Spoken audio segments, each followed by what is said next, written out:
반갑습니다. 부동산 투자 여행의 박예입니다. 지난 시간에 도시계획을 확인하라라고 말씀을 드렸죠.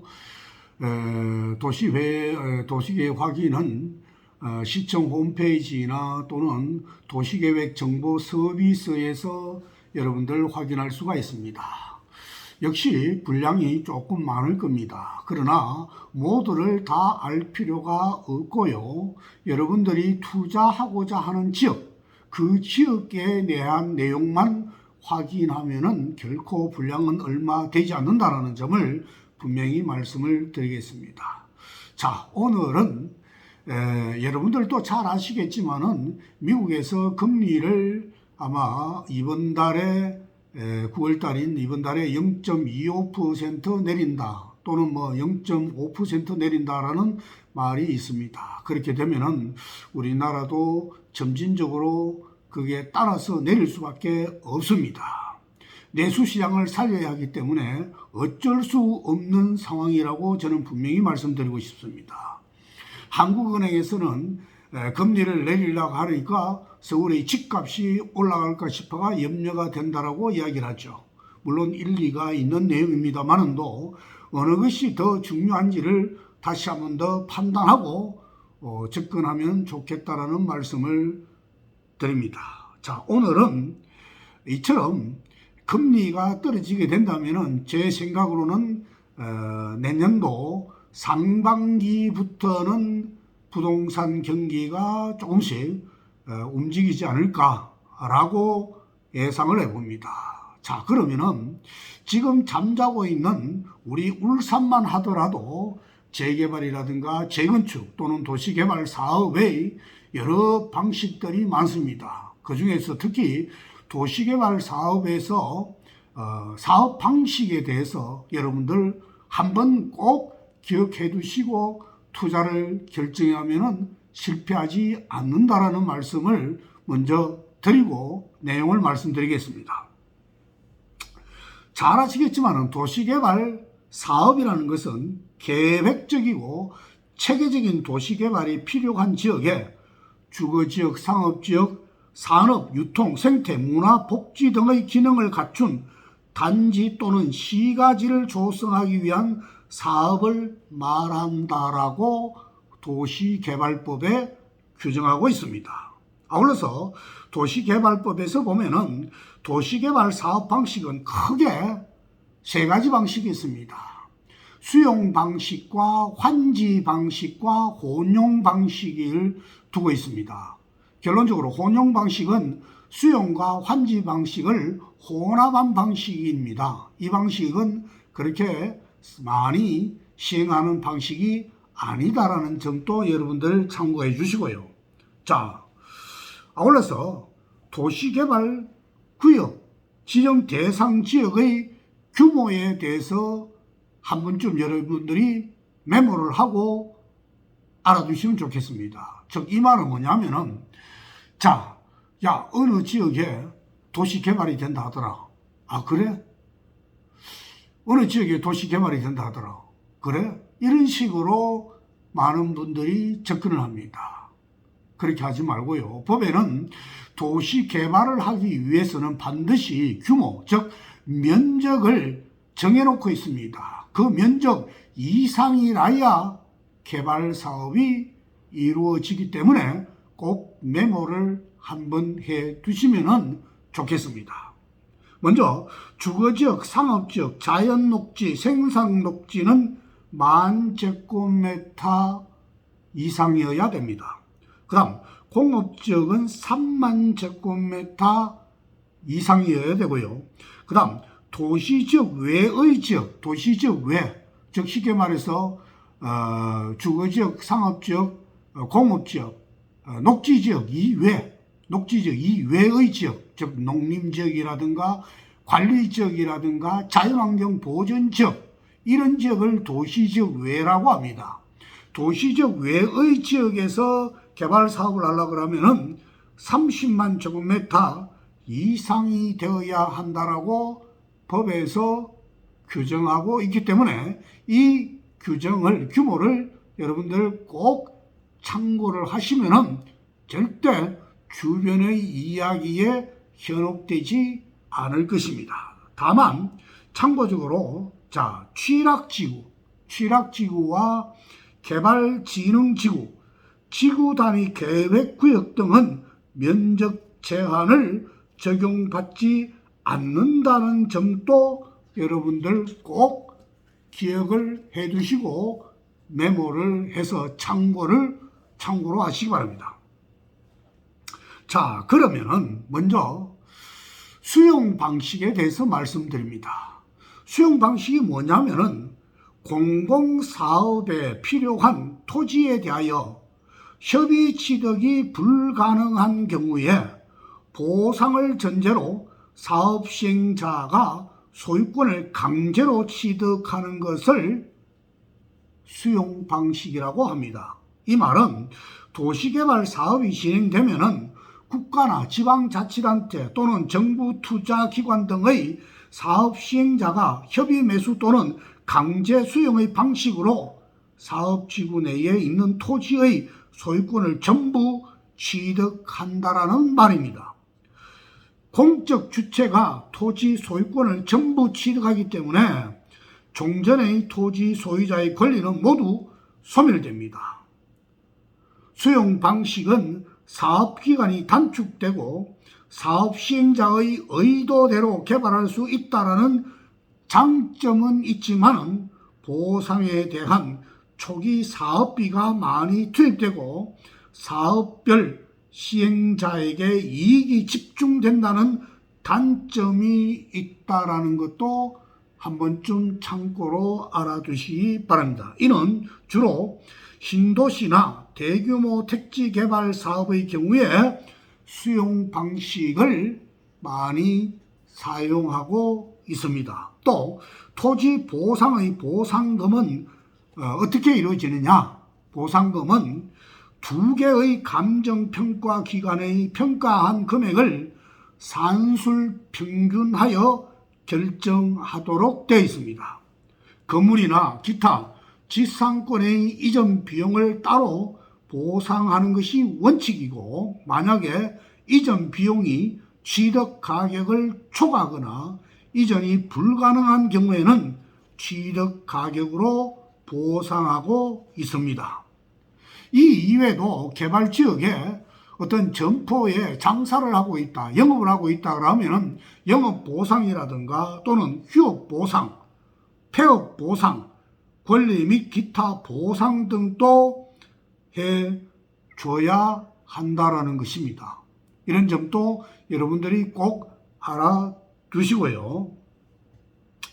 사업지구 내 농지에 대해서는 연간 농가 평균 농작물 수익의 2년분을 영농손실보상액으로 보상하고 있다라는 점도 한 번쯤 꼭 알아두시면 도움이 될 것입니다. 허가 없이 개간한 토지라든가 농지가 아닌 토지를 불법으로 경작한 경우에는 보상 대상이 안 된다라는 점도 여러분들 알아두시기 바랍니다.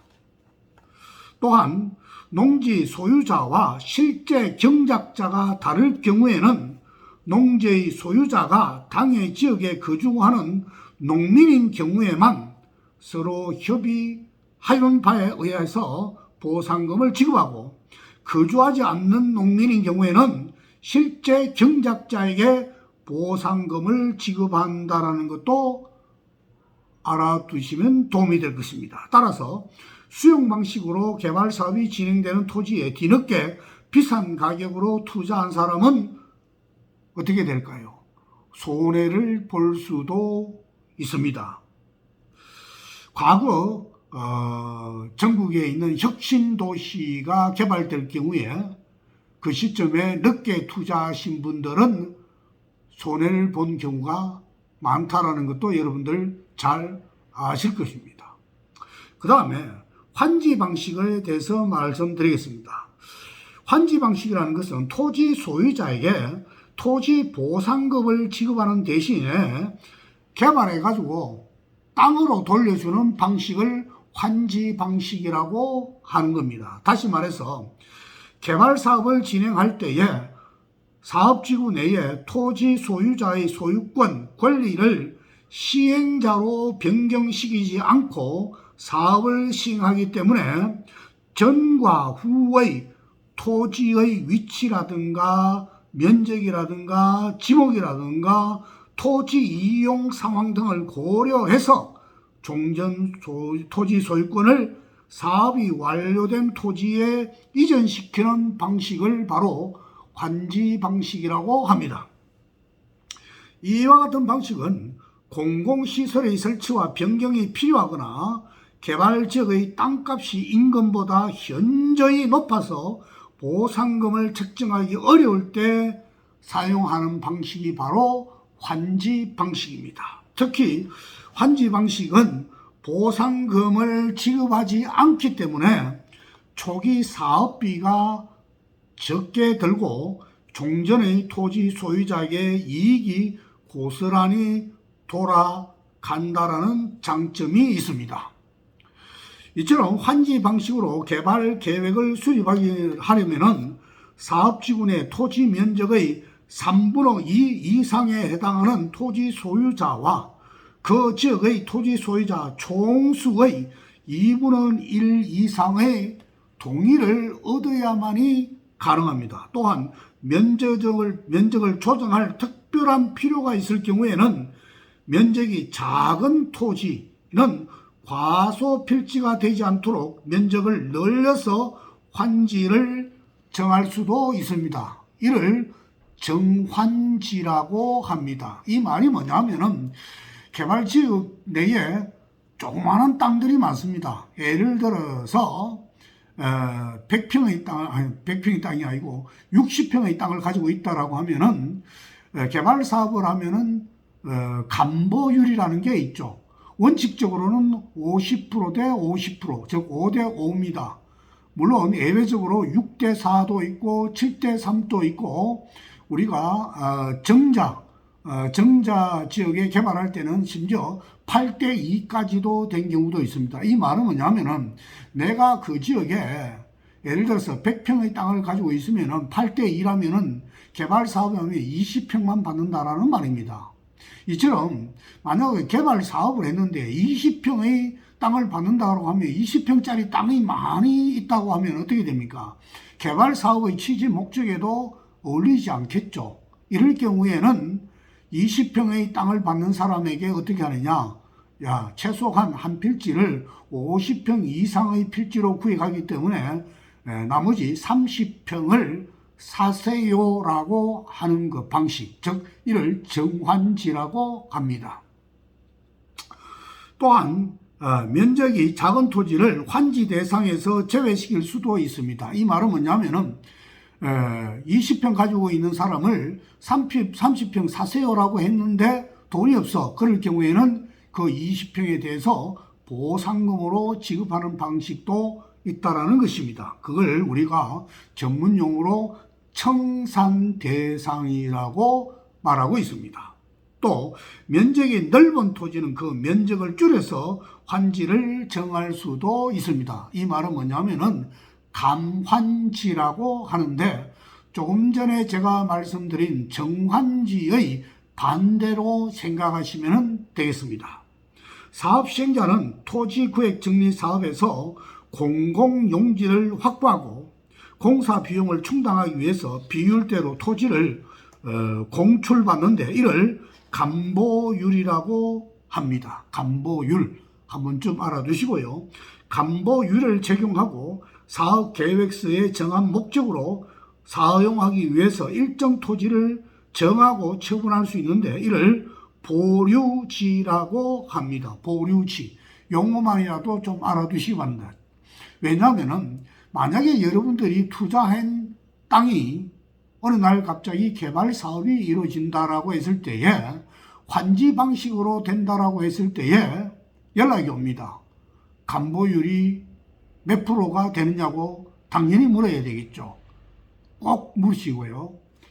거기에 따라서 왜 간보율이 이렇게 적용되느냐라고 그 원인도 여러분들 이유도 꼭 알고 적용하시기 바랍니다. 또한 공공시설물을 설치를 위한 용지로 사용하는 토지를 제외하고 사업 시행자가 개발 사업에 필요한 경비를 충당하기 위해서 매각 처분할 수 있는 토지를 정하는데 이를 뭐라고 하느냐? 채비지라고 합니다. 쉽게 말해서 우리가 다운동 개발 사업하죠.